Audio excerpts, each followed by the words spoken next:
साथियों,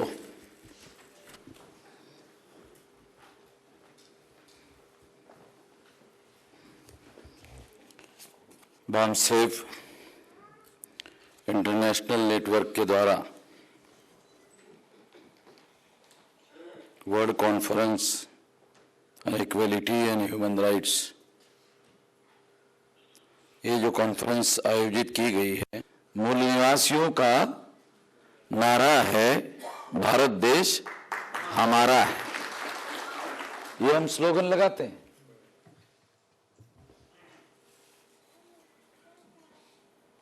अब इस देश पर कुछ लोगों का कब्जा है।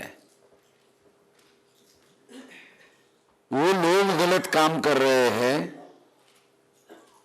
देश गलत काम नहीं कर रहा है।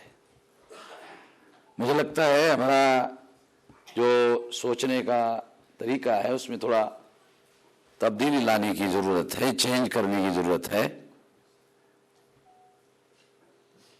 ये देश हमारा है, उस पर कुछ लोगों का कब्जा है। जिनका कब्जा है वो लोग गलत काम कर रहे हैं। वो जो गलत काम कर रहे हैं उस वजह से हमारा देश गलत नहीं होता, वो हमारा ही है। आप लोगों को शायद मैं इस रेफरेंस में एक बात जरूर कहना चाहता हूं। बाबा Saheb Ambedkar second round table conference में इधर लंदन में आने वाले थे, तो उसके पहले गांधी जी ने उनको मैसेज भेजा। डॉक्टर आगलावे साहब को मालूम होगा कि मैं आपको मिलना चाहता हूं। तो बाबा साहब आम्बेडकर को फीवर था। अगर बाबा साहब आम्बेडकर गांधी जी को अपने यहां मिलने के लिए बुलाते तो बाबा साहब आम्बेडकर ने सोचा कि इंडिया का जो मीडिया है वो प्रोपेगेंडा करेगा कि डॉक्टर आम्बेडकर अहंकारी आदमी है और इतने महान आदमी को, गांधी जी को अपने यहां बुलाया। गांधी जी मिलना चाहते थे तो आम्बेडकर भी मिलने के लिए जा सकते थे। ऐसा आरोप मेरे ऊपर आएगा, इस बात को ध्यान में रखते हुए बाबा साहब आम्बेडकर को फीवर होने के बावजूद भी वो गांधी जी को मिलने के लिए गए। मिलने के लिए गए, मगर गांधी जी को प्रशंसा सुनने की बहुत गलत आदत थी। प्रशंसा करने वाले लोगों से सावधान रहना चाहिए। मैं अपना भी तजर्बा आप लोगों को बता रहा हूं। मैं थोड़ा प्रशंसा करने वाले लोगों से थोड़ा सतर्क हो जाता हूं। तो जब गांधी जी ने बाबा साहब आम्बेडकर के आने के बावजूद भी ध्यान नहीं दिया, तो बाबा साहब आम्बेडकर के साथ गए हुए जो लोग थे उन लोगों को लगा कि बाबा साहब आम्बेडकर का स्वभाव उग्र है, तो कुछ गड़बड़ी अनहोनी हो सकती है। तो वो आपस में बातचीत करने लगे, तो उसका आवाज हुआ तो गांधी जी का अटेंशन बाबा साहब आम्बेडकर की तरफ गया। उन्होंने उनको बुलाया। बुलाने के बाद बाबा साहब आम्बेडकर के साथ में चर्चा हुई शुरू। मैं ये किस्सा इसलिए आपको बता रहा हूं क्योंकि ये लंदन के राउंड टेबल कॉन्फ्रेंस के रेफरेंस में है, इसलिए बहुत इंपॉर्टेंट बात है। तो गांधी जी ने बाबा साहब आम्बेडकर को कहा कि बताइए आपका मेरे प्रति आपका क्या ऑब्जेक्शन है, क्या तकरार है, क्या कंप्लेंट है? आप पैदा भी नहीं हुए थे तब से मैं अछूतों के कल्याण के काम में लगा हुआ हूं। गांधी जी ने ऐसा कहा। उनको बाबा साहब अम्बेडकर कौन है मालूम नहीं था, वो कैसा बोलते हैं, कैसे जवाब दे सकते हैं, उनको मालूम नहीं था। बाबा साहब अम्बेडकर ने जैसे ही गांधी जी की बात सुनी, फौरी तौर पर उन्होंने जवाब दिया कि गांधी जी, जब आप मेरे पहले पैदा हुए तो स्वाभाविक है पहले ही काम करेंगे भाई, ये कोई बहुत बड़ा मुद्दा मुझे नहीं लगता है। जब आपका जन्म ही मेरे पहले हुआ तो काम भी पहले ही होगा, ये कोई मुद्दा बहुत बड़ा मुद्दा, बताने लायक मुद्दा नहीं है। जे आप इसको बहुत एम्फेसाइज करके बता रहे हैं, बड़ा चौड़ा बना करके बता रहे, ऐसा है नहीं है। तो गांधी जी थोड़ा सा चौंक गए कि आदमी बंद हो गया, उसका लॉजिक खत्म हो गया, उसका कोई मीनिंग नहीं रहा, हवा में उड़ गया वो लॉजिक। तो गांधी जी ने जब ऐसे कहा तो बाबा साहब अम्बेडकर ने आगे कहा कि गांधी जी, आप सिद्धांतों में यकीन नहीं करते हैं, आप लोक संग्रह में यकीन करते हैं,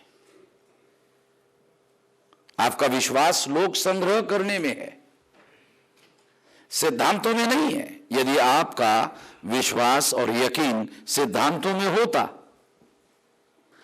तो जिन लोगों ने कांग्रेस की सदस्यता ग्रहण की है, आप उन लोगों को शर्त लगाते कि अगर कांग्रेस की सदस्यता किसी को लेनी है तो एक अछूत का लड़का अपने घर में रखकर उसकी पढ़ाई लिखाई करने का काम करो।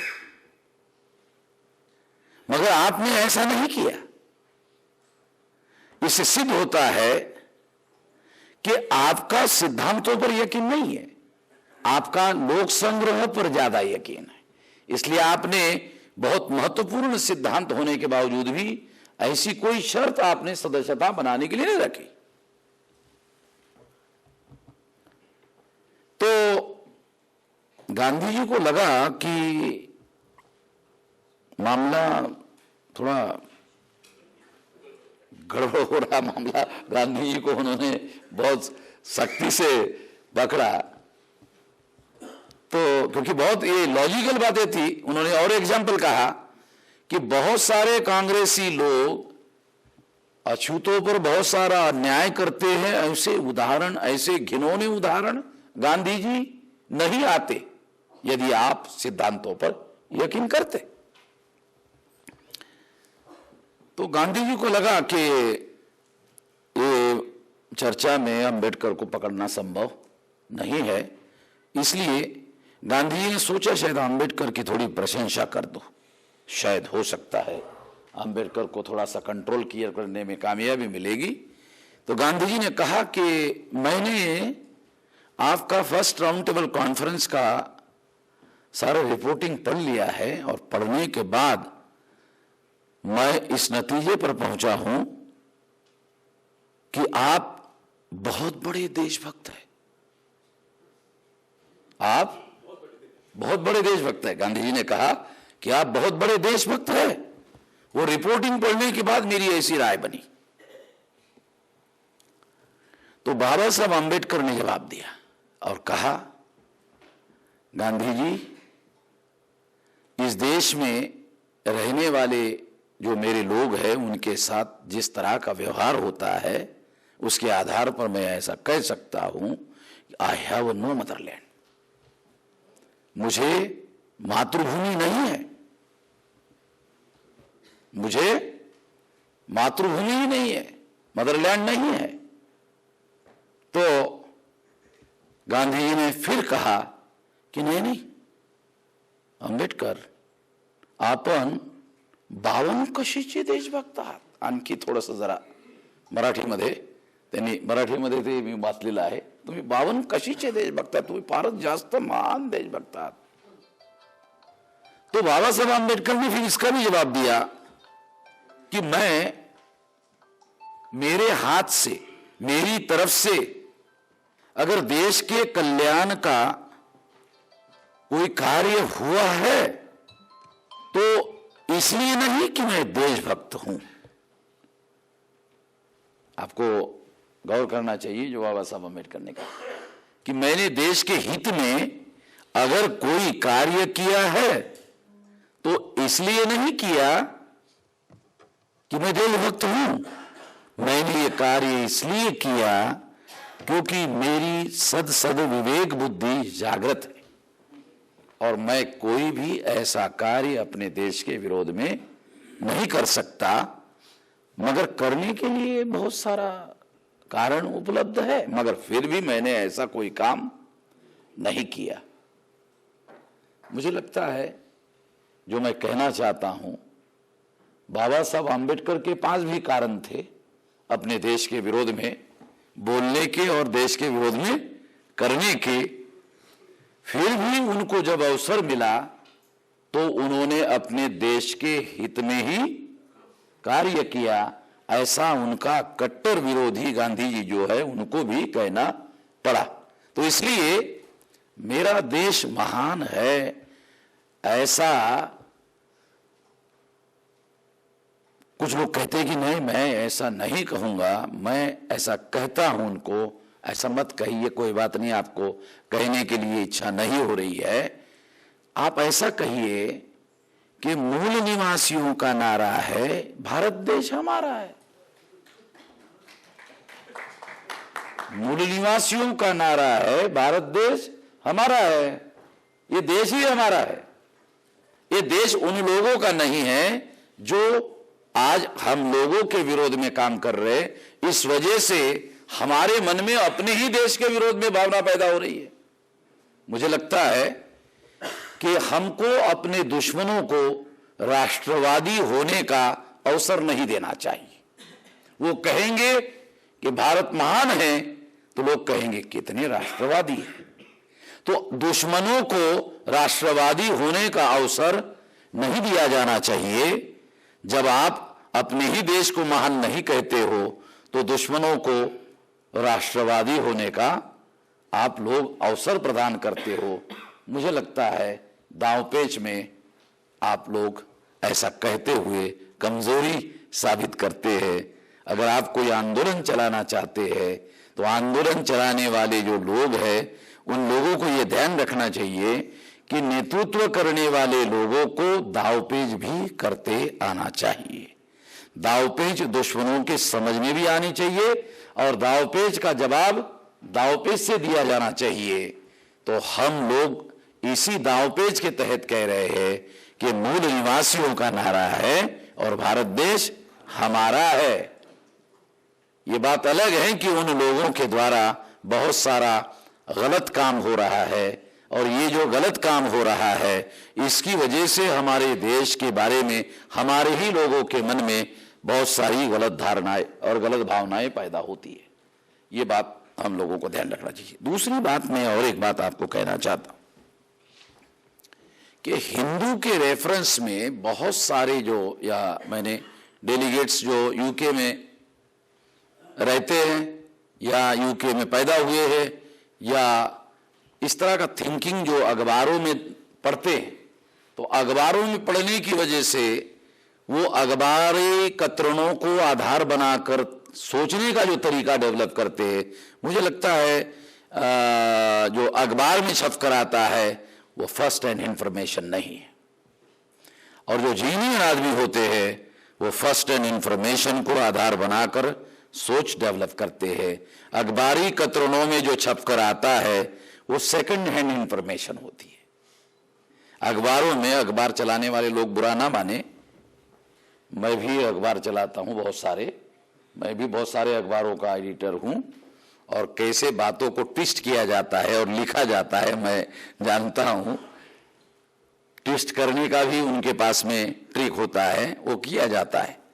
मैं इसलिए ये बात आप लोगों को बता रहा हूं कि जो लोग ऐसा कहते हैं हिंदू के रेफरेंस में, तो मैं आप लोगों को थोड़ा बताना चाहता हूं, अवेकन करना चाहता हूं। जो भारत से लोग आए हैं उनको मालूम है मैं क्या बोलता हूं। सबसे पहले तो जो हिंदू शब्द है इसके बारे में, ये वेद में नहीं है। हिंदू शब्द वेद में नहीं है। वेद में नहीं है, श्रुति में नहीं है, स्मृति में नहीं है, पुराणों में नहीं है, रामायण में नहीं है, महाभारत में नहीं है, गीता में नहीं है। जो यूके के लोग हैं, क्या इनको पता है? वेद, श्रुति, स्मृति, पुराण, रामायण, महाभारत, गीता, मनुस्मृति, कहीं पर भी हिंदू शब्द नहीं है। हिंदू शब्द संस्कृत भाषा का नहीं है, हिंदू शब्द हिंदी भाषा का भी नहीं है, हिंदू शब्द भारतीय नहीं है। और मतलब अभी क्या बताया जाए, हिंदू शब्द भारतीय नहीं है, ये लाइन है, ये बाहरी है।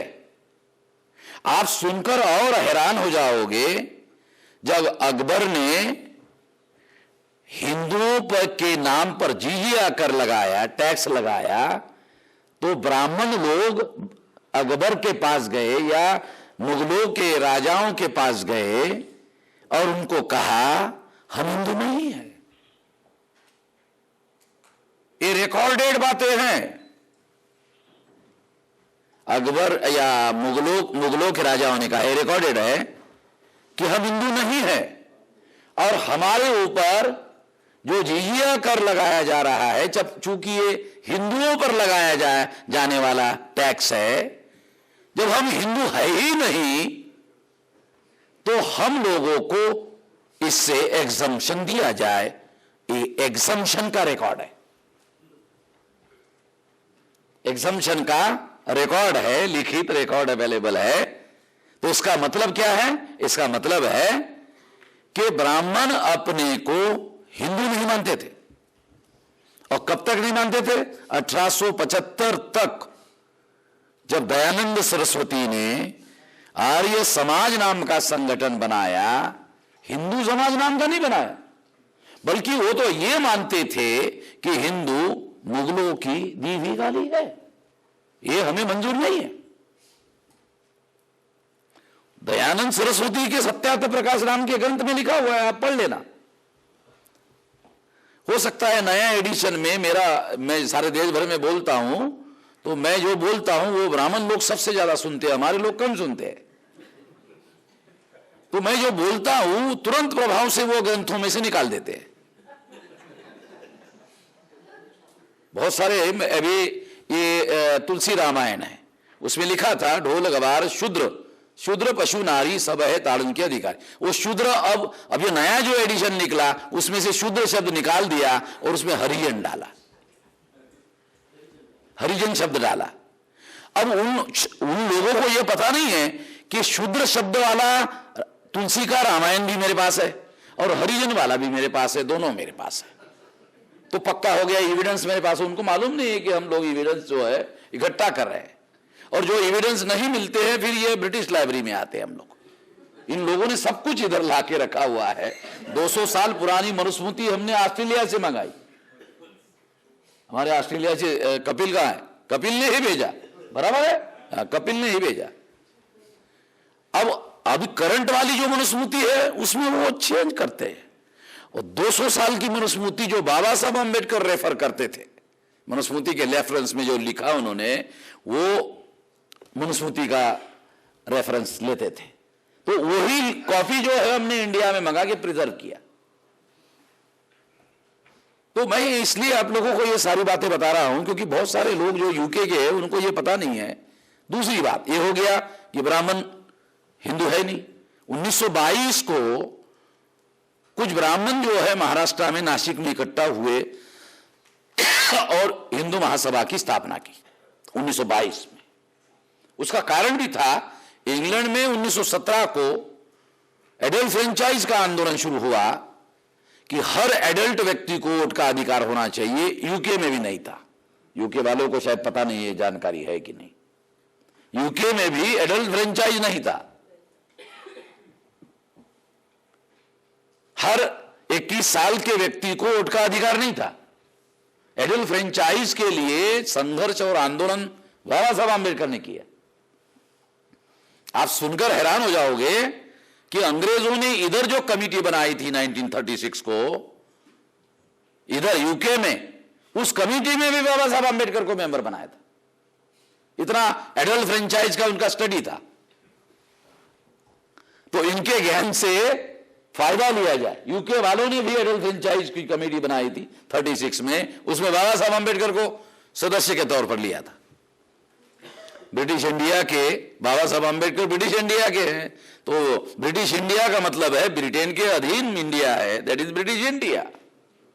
शब्दों के भी एग्जैक्ट मीनिंग होते हैं, अर्थ होते हैं, उसको सही तरीके से सटीक तरीके से समझना होगा। तो ये ब्राह्मण लोग अपने को हिंदू नहीं मानते थे, अब रहते हैं SC ST OBC का मामला। तो क्या SC ST OBC के लोग हिंदू है?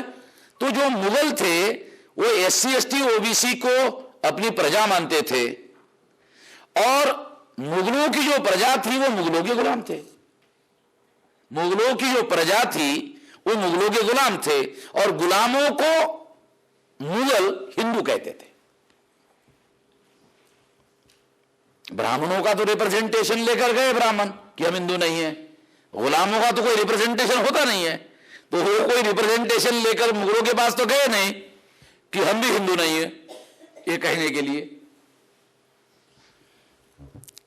तो SC ST OBC के जो लोग हैं, जो यूके बेस या यूरोपियन या अमेरिकन या इंडिया में बहुत सारे लोग जो अखबारी कतरनों को पढ़ते रहते हैं, उनको ये बात समझ में नहीं आती। मैं पहला आदमी हूं, मैं सारे देश भर में मुसलमानों के सम्मेलनों में जाकर ये कह रहा हूं कि आप लोग हमें हिंदू क्यों कह रहे हो? तुम्हारे मुसलमानों के नेता 100 साल पहले के हमें हिंदू नहीं मानते थे, उन्होंने रेजोल्यूशन पास किया है, और रेजोल्यूशन की कॉपी मेरे से ले लो। मैंने रेजोल्यूशन की कॉपी उनको दी कि 100 साल पहले के मुसलमान नेताओं ने रेजोल्यूशन पास किया कि हम हिंदू नहीं हैं। तो 100 साल के बाद ज्ञान पीछे नहीं जाता, वो तो आगे जाता है। सारी दुनिया का ज्ञान आगे बढ़ गया, मुसलमानों का ज्ञान पीछे कैसे चला गया? मैं तो मुसलमानों के कॉन्फ्रेंसेस में देश भर में जाकर यह सवाल उनको उठा रहा हूं कि आप हमको हिंदू क्यों कह रहे हैं? ब्राह्मणों को हमें हिंदू कहने दो, आप क्यों कह रहे हो? आपका क्या फायदा है? SC ST OBC को आप ब्राह्मणों के अकाउंट में जमा कर रहे हो और हमारा अकाउंट जीरो कर रहे हो, आपका क्या फायदा है? हमारा अकाउंट एडल्ट फ्रेंचाइज का, प्रौढ़ मताधिकार का, कॉन्स्टिट्यूशन ने हमको वोट का अधिकार दिया, आप सारे लोगों को हिंदू में जमा कर देते हो, हमारा अकाउंट खाली कर देते हो, ब्राह्मणों के अकाउंट में डाल देते हो हम सब लोगों को। तो आप हमसे क्या दुश्मनी है ना भाई आपकी? आप ऐसा क्यों कर रहे हैं? इससे आपका क्या फायदा है? मुझे तो नहीं लगता मुसलमानों का कोई फायदा है, बल्कि आप लोग जिनको हिंदू कहते हो, ऐसा कहकर आप ब्राह्मणों को मदद करते हो, और इस वजह से ब्राह्मण SC ST OBC को हिंदू मानकर फिर उन हिंदुओं का मुसलमानों के विरोध में फसाद करने के लिए इस्तेमाल करते हैं। आपका क्या फायदा है? फायदा तो छोड़ो, आपका इससे सबसे ज्यादा नुकसान है। तो आप हम लोगों को हिंदू क्यों कह रहे हो? कम से कम हमारा अनुरोध यह है कि आप हमें हिंदू कहना बंद कर दो। शेड्यूल कास्ट के लोग, मैंने कहा आपका तो जानकारी के लिए बता दूं कि धर्मशास्त्र के अनुसार शेड्यूल कास्ट को अछूत कहा जाता है। अछूत का मतलब है जो छूने लायक नहीं है। बिल्कुल समझ रहे ना? अछूत का मतलब है छूने लायक नहीं है। आप ब्राह्मणों को पवित्र मानते हो और ब्राह्मण हमें अपवित्र मानते हैं, छूने लायक भी नहीं मानते। आप पवित्र को भी हिंदू मानते हो, आप अपवित्र को भी हिंदू मानते हो। मुझे मुसलमानों का तो कुछ समझ में नहीं आ रहा है कि उनका ज्ञान क्या है, क्यों ऐसा कह रहे हैं। ये मैं मुसलमानों के कॉन्फ्रेंसेस में जाकर कहता हूं। हमारे मुस्लिम साथी यहां बैठे हैं, हमारे डेलीगेट में भी थे। मैं कमिश्नर साहब हैं, हेल्थ का काम देखते हैं, तो वो भी इसके बारे में, या दूसरे लोग जो यूके में लोग हैं, वो सोचने का जो तरीका है, देखो बहुत बड़ा परिवर्तन करना है तो मैं ऐसा मानता हूं आपके सोचने के तौर तरीके में परिवर्तन होना जरूरी है। समाज में बाद में होगा, आपके अंदर सोचने के तौर तरीके में ही परिवर्तन नहीं हो रहा है तो समाज में कहां से होगा? क्योंकि सुलझे हुए जो लोग हैं, समझदार लोगों के सोचने समझने में अगर अंतर नहीं पड़ रहा है तो वो लोग जो समाज में परिवर्तन करना चाहते हैं वो कहां से करेंगे? जब उनके अपने सोचने में परिवर्तन नहीं हो रहा है। तो सबसे पहले तो यह बात कि भारत को हिंदुस्तान नहीं कहना चाहिए। मुसलमानों को जाकर मैं कहता हूं, सारे मुसलमान उर्दू में, उर्दू लिटरेचर में भारत शब्द ही नहीं है। आपके जानकारी के लिए बता रहा हूं, उर्दू लिटरेचर में केवल हिंदुस्तान है, और पंजाबी में भी भाई साहब शायद हिंदुस्तान ही है। मैं आप लोगों को बताना चाहता हूं, सिखों को भी बताना चाहता हूं, और सब लोगों को यह बताना चाहता हूं, आप लोगों को इस पर बहुत गहराई से चिंतन करना चाहिए कि यदि आप SC ST OBC को हिंदू कहते हैं तो आप तो ब्राह्मणिज्म को मजबूत करने का काम कर रहे हैं। आप देश को हिंदुस्तान कहते हो। क्या भारत के संविधान का, संविधान पढ़ा आप लोगों ने? चलो संविधान छोड़ो, संविधान की पहली लाइन पढ़ा, पहली लाइन, दूसरी तीसरी चौथी नहीं बोल रहा हूं, पहली लाइन बाबा साहब अंबेडकर ने लिखी। क्या लिखा? India that is a Bharat. एक मात्र सेंटेंस है जिसको उन्होंने अंग्रेजी में भी लिखा और हिंदी में भी लिखा, ट्रांसलेट किया। 395 आर्टिकल में कहीं ट्रांसलेशन नहीं किया, केवल India that is a Bharat. ऐसा क्यों लिखा होगा? 3 साल तक मैं सोचता रहा। 3 साल के बाद मुझे पता चला कि बाबा साहब अंबेडकर ऐसा सोचते थे कि मेरे मरने के बाद अंग्रेजी कॉन्स्टिट्यूशन का ब्राह्मण लोग जब ट्रांसलेशन करेंगे तो इंडिया का ट्रांसलेशन हिंदुस्तान करेंगे, तो उनको हिंदुस्तान ट्रांसलेशन करने का अवसर नहीं मिलना चाहिए। इसलिए India that is a Bharat, ये भारत है, और भारत सभी धर्मों का हो सकता है, भारत सभी जातियों का हो सकता है, हिंदुस्तान तो केवल हिंदुओं का हो सकता है।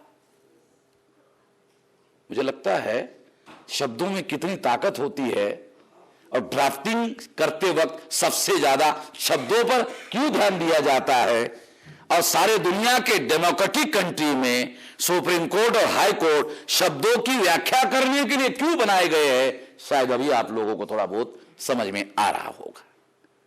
शब्दों के कितने अर्थ सटीक होते हैं, और उसका परिणाम समाज के ऊपर, लोगों के साइकी के ऊपर, विचार करने के तौर तरीके के ऊपर। कितने लोगों को पता है कि आपकी आइडियोलॉजी अगर भिन्न है तो आपकी शब्दावली भिन्न होनी चाहिए? कितने लोगों को यह समझ में आता है? अगर आपकी विचारधारा अलग है तो आपकी शब्दावली अलग होनी चाहिए। अगर ब्राह्मणों के ही शब्द लेकर आप अपनी विचारधारा अलग है ऐसा बताते हो तो किस आधार पर आप बताओगे कि आपकी विचारधारा अलग है? हर आइडियोलॉजी की अपनी टर्मिनोलॉजी होती है। अंग्रेजी अगर आपको ज्यादा समझ में आती है, इसलिए मैं आपको अपनी ही भाषा में बता रहा हूं, क्योंकि मेरी अंग्रेजी थोड़ी कमजोर है अंग्रेजों के हिसाब से, मगर मैं अपने मतलब की अंग्रेजी थोड़ी बहुत जानता हूं। हर आइडियोलॉजी की अपनी टर्मिनोलॉजी होती है, और वो टर्मिनोलॉजी को आपको उपयोग करना पड़ता है अपनी अभिव्यक्ति करने के लिए, अपनी बातें लोगों को समझाने के लिए बताना पड़ता है। और जब आप टर्मिनोलॉजी यूज करते हो तो सुनने वालों को लगता, अरे ये कुछ अलग किस्म के लोग हैं, इनकी विचारधारा अलग किस्म की है। वो सुनते ही उनको लगता है, वो शब्द प्रयोग करते ही लोगों को लगता है, अरे ये अलग है, ये भिन्न लोग है। आप कम्युनिस्टों की आइडियोलॉजी पढ़ो तो उनके खास शब्द है, आप ब्राह्मणों की विचारधारा पढ़ो उनके खास शब्द है। अगर आपके खास शब्द नहीं होंगे, आपकी खास टर्मिनोलॉजी नहीं होगी, तो आपकी भिन्नता आपके आइडियोलॉजी में है कैसे पता चलेगा? आपकी आइडेंटिटी बनेगी कैसे? आपके शब्द ही तो है जो आपकी आइडेंटिटी अलग बनाते हैं। शब्द से सेंटेंस बनता है, सेंटेंस का अर्थ होता है, अर्थ संप्रेषित होता है, प्रेषित होता है, लोगों को बताया जाता है, कम्युनिकेटेड होता है। शब्दों से ही तो बनता है सारा।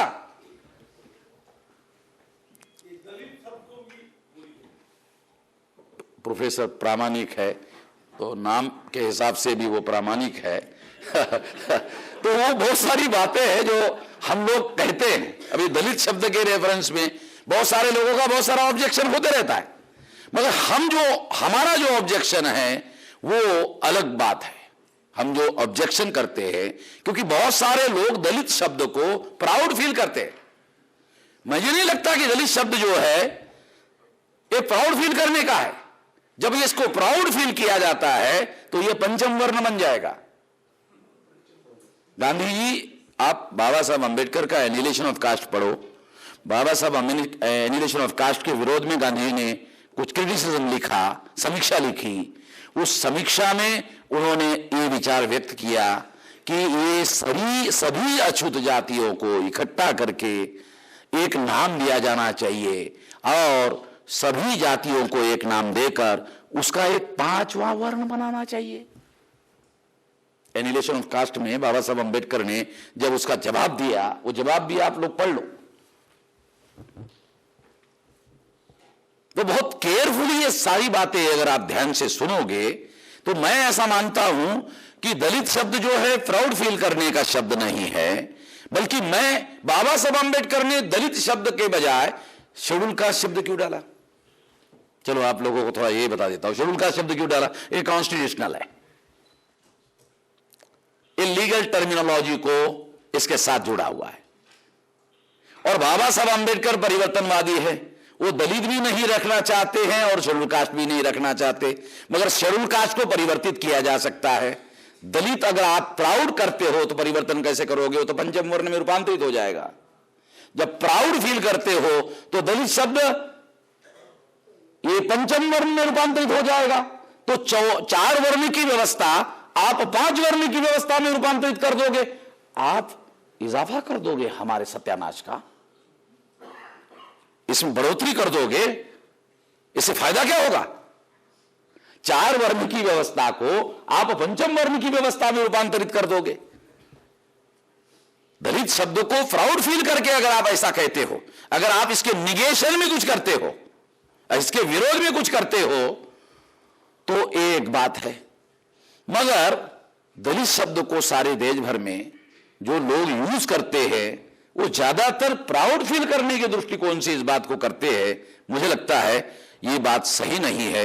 अगर आप प्राउड फील करते हैं तो आप उस शब्द के साथ पक्के तौर पर बांधे जाओगे और फिर परिवर्तन के लिए बहुत बड़ा अवरोध खड़ा हो जाएगा।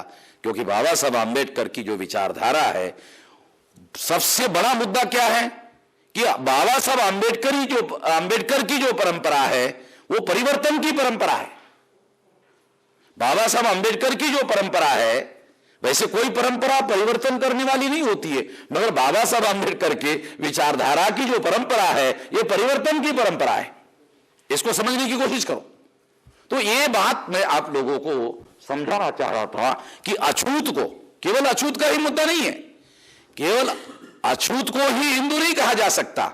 शेड्यूल ट्राइब को तो सुप्रीम कोर्ट, हमारे देश का सुप्रीम कोर्ट भी हिंदू नहीं मानता। कितने लोगों को पता है, जो यूके बेस्ड लोग हैं उन लोगों को यह भी पता नहीं होगा कि सुप्रीम कोर्ट हमारे देश का आदिवासी को हिंदू नहीं मानता, ऐलानिया नहीं मानता। क्या आप लोगों को पता है कि राम मंदिर का आंदोलन जो नासिक में बाबा साहब आंबेडकर ने शुरू किया था, तो उस दौरान बाबा साहब आंबेडकर पर पत्थर मारे गए, लोगों पर पत्थर मारे गए, और पत्थर मारने के बाद वो सारा क्राउड 10-20 हजार 25 हजार लोगों का क्राउड लेकर बाबा साहब आंबेडकर मैदान में गए। और मैदान में जाने के बाद जिन लोगों ने पत्थर खाए, जिनके सर पर पत्थर लगे थे, खून निकला था और लोगों में बहुत ज्यादा असंतोष और गुस्सा था, बाबा साहब आंबेडकर ने स्पीच किया। क्या स्पीच किया? उन्होंने कहा, कल तक हम ऐसा मानते थे कि हम हिंदू हैं, कल तक हम ऐसा मानते थे हम हिंदू है, इसलिए सभी हिंदुओं को कालाराम मंदिर के अंदर जाके दर्शन करने का अधिकार था। जब हम भी अपने को हिंदू मानते थे तो हमने सोचा हमारा भी अधिकार है, इसलिए हम उधर जाने के लिए आंदोलन कर रहे थे। अब उन्होंने पत्थरे मारे और पत्थरे मारकर यह सिद्ध किया कि हम हिंदू नहीं है। अस्पृश्यता हिंदू धर्म पर लगा हुआ कलंक है, मैं भी मानता था, तो उसको धोने की कोशिश कर रहा था। हिंदू धर्म पर लगा हुआ कलंक धोने की कोशिश कर रहा था। आज मुझे स्पष्ट हो गया है मैं हिंदू नहीं हूं, ये हिंदू धर्म पर लगा हुआ कलंक नहीं है, ये अछूतों के नरदेह पर लगा हुआ कलंक है, ये हिंदू धर्म पर लगा हुआ कलंक नहीं है, ये अछूतों के नरदेह पर लगा हुआ कलंक है। और जिसके शरीर पर यह कलंक लगा हुआ है, धोने की जिम्मेदारी केवल उन्हीं लोगों की है जिनके शरीर पर यह कलंक लगा हुआ है, दूसरों की जिम्मेदारी नहीं है।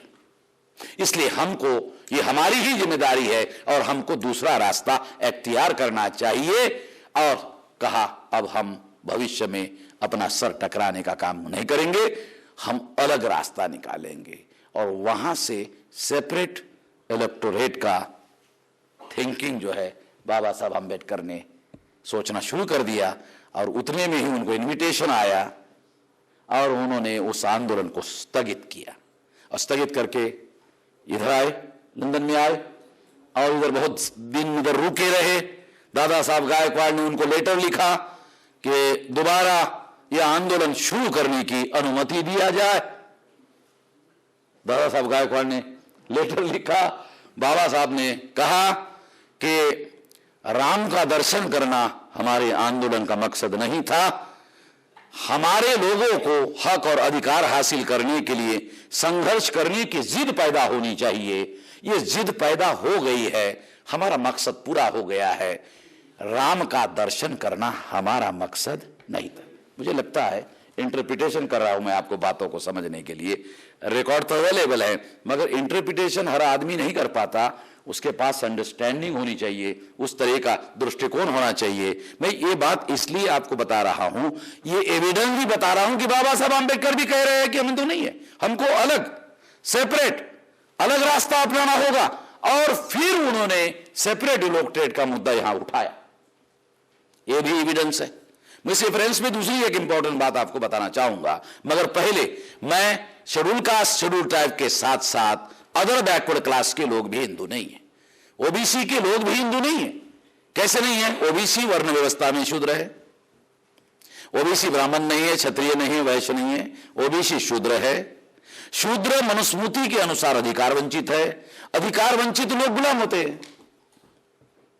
मनुस्मृति में लिखा है त्रैवर्णिकों की सेवा करना, त्रैवर्णिकों की सेवा करना ये उनका धर्म है। अब त्रैवर्णिकों की सेवा करना उनका धर्म है, तो इसलिए त्रैवर्णिकों की सेवा करना तो सेवा करने वाले लोग हैं। मैं आपको एक ही उदाहरण देता हूं, ब्राह्मण ओबीसी के घर में शादी लगाने के लिए जाते हैं, उनके घर का खाना नहीं खाते। क्या यूके के लोगों को पता है? ओबीसी के घर में ब्राह्मण शादी लगाने के लिए जाते हैं, क्योंकि शादी लगाने के लिए उनको क्या मिलता है? शादी लगाने के लिए क्या होता है? उनको पैसा मिलता है, जाते हैं। और ओबीसी के लोग भी उनको बुलाते हैं, क्योंकि एक धार्मिक कर्मकांड और क्रिया जाहिल लोग जो है जो भी करते हैं उसका कोई तर्क नहीं होता। कुछ लोग आवाज कर रहे थे इसलिए उनका भी जवाब दे देता हूं। जाहिल लोग जो करते हैं उनका कोई लॉजिक नहीं होता, उनका कोई तर्क नहीं होता।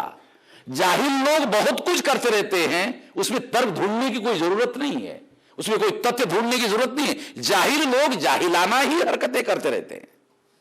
अगर वो अपने से ब्राह्मणों को बुलाते हैं तो ये जाहिल लोगों की हरकत है और कुछ नहीं है। आप जाहिलों को परिवर्तन कर दो और फिर देखो वो बुलाता है कि नहीं बुलाता। तो मेरी गारंटी है जाहिलों को बदल दो तो जाहिल ब्राह्मण को अपने घर में शादी लगाने के लिए जरूर नहीं बुलाएगा। ब्राह्मण ओबीसी के घर में शादी लगाने के लिए जाता है, उसके घर का खाना नहीं खाता। ब्राह्मण भंगी के घर का भी खाना नहीं खाता, ब्राह्मण ओबीसी के घर का नहीं खाता। पता नहीं आप लोगों को जानकारी है कि नहीं। ये इसलिए बता रहा हूं, एग्जाम्पल के लिए बता रहा हूं, उदाहरण के लिए बता रहा हूं कि अछूतों में एक जाति जो है जो सफाई का काम करती है। मैं जब पंजाब में गया, भंगी शब्द का एग्जाम्पल दिया तो जो हमारे भाई लोग थे उन्होंने मेरे ऊपर बहुत गुस्सा किया। अरे तुम भंगी शब्द का इस्तेमाल कर रहे हो, तुमको वाल्मीकि शब्द का यूज करना चाहिए। मैंने कहा भंगी शब्द का उपयोग करने से आपको गुस्सा आता था, वाल्मीकि शब्द का उपयोग करने से गुस्सा खत्म हो गया, तुमको ब्राह्मणों का षड्यंत्र समझ में नहीं आ रहा? केवल नाम बदल दिया और तुम्हारा गुस्सा खत्म हो गया। अरे गुस्से को पालना सीखो, तो परिवर्तन करने के लिए बहुत उपयोगी है। गुस्से का पालन पोषण करना चाहिए, उसको खाद पानी देना चाहिए। तुम गुस्से को डाइवर्ट कर रहे हो। गुस्से को डाइवर्ट करने से तो हमारे आंदोलन का बहुत बड़ा नुकसान हो जाएगा। ये उपयोगी नहीं है। मैं ये पर्सपेक्टिव समझा रहा हूं, इंटरप्रिटेशन का या विचारधारा के दृष्टिकोण का। बहुत सारी बातें हैं, अब समय है नहीं, क्या किया जाए। मैं आखिरी बात कहकर समाप्त कर देता हूं। 17 अगस्त 1932 को कम्युनल अवार्ड डिक्लेयर हुआ। कम्युनल अवार्ड ने क्या किया, क्या आपको पता है? कम्युनल अवार्ड ने क्या किया? कम्युनल अवार्ड ने ब्राह्मणों के गुलामी से अछूतों को अलग कर दिया। अछूतों के चुनाव क्षेत्र अलग होंगे, अछूतों को वोट देने का अलग अधिकार होगा, अछूत अपने कैंडिडेट अपने ही वोटों से चुनेंगे और अछूतों के भविष्य का फैसला लेने का अधिकार केवल अछूतों को होगा और ब्राह्मणों को अछूतों के भविष्य का फैसला लेने का अधिकार 17 अगस्त के बाद नहीं होगा। अछूत ब्राह्मणों के गुलामी से आजाद होंगे। कितने लोगों को पता है? बाबा साहब आंबेडकर ने 1916 को काम शुरू किया, 1932 को अछूतों को आजादी दिलाई। एक अंग्रेजों की गुलामी थी, एक ब्राह्मणों की गुलामी थी। अंग्रेजों के पहले ब्राह्मणों ने हमको गुलाम बनाया था। ब्राह्मणों के गुलामी से बाबा साहब आंबेडकर ने 17 अगस्त 1932 को हमारे लोगों को आजाद किया। गांधी को मालूम हुआ, गांधी ने उपवास किया, आजादी खत्म किया। आप थोड़ा सा ठीक से 17 अगस्त 1932 का जो कम्युनल अवार्ड है उसको ठीक से पढ़ो। ये 17 गांधी को 15 अगस्त 47 को आजादी मिली, अछूतों को ब्राह्मणों के गुलामी से 17 अगस्त 1932 को मिली। बहुत सारी बातें हैं, बहुत सारी बातें हमको आंदोलन समझने के लिए बहुत समझना होगा। मैं राइटर नहीं हूं, मैं लेखक नहीं हूं। बहुत सारे लोग मुझे सलाह देते कि ये जो बात आप कहते हो लिखना बहुत ज्यादा जरूरी है। मैंने कहा मैं राइटर नहीं हूं, मैं कोई किताब लिखने के लिए मेरे पास समय नहीं है। मेरे पास लोगों को जो मैं समझता हूं उसके बारे में जागृत करने के लिए, उसके बारे में लोगों को संगठित करने के लिए समय है कि लोगों को संगठित करना चाहिए। मैं 40 साल से यही कर रहा हूं, केवल कर नहीं रहा हूं बल्कि 31 राज्यों में और 539 जिलों में 3-4 हजार तहसीलों में 10,000 ब्लॉक में और 1-2 लाख गांवों तक संगठन का जाल हमने बनाया हुआ है। और शायद ये काम भारत में हमारे अलावा कोई भी नहीं कर रहा है। अपनी प्रशंसा खुद नहीं करनी चाहिए, ऐसा एक नियम है। मगर मैं प्रशंसा करने के लिए नहीं कह रहा हूं, मैं तो आपको फैक्ट बताने के लिए बता रहा हूं कि ये संगठन, बहुत सारे लोगों को लगता है अरे कुछ भी बातें अपनी कह रहे, तो बहुत सारे लोग कहते हैं, तो हम जो कहते हैं उनको ऐसा करो, राष्ट्रीय अधिवेशन में आ जाओ, अपनी आंखों से देख लो। धन्यवाद।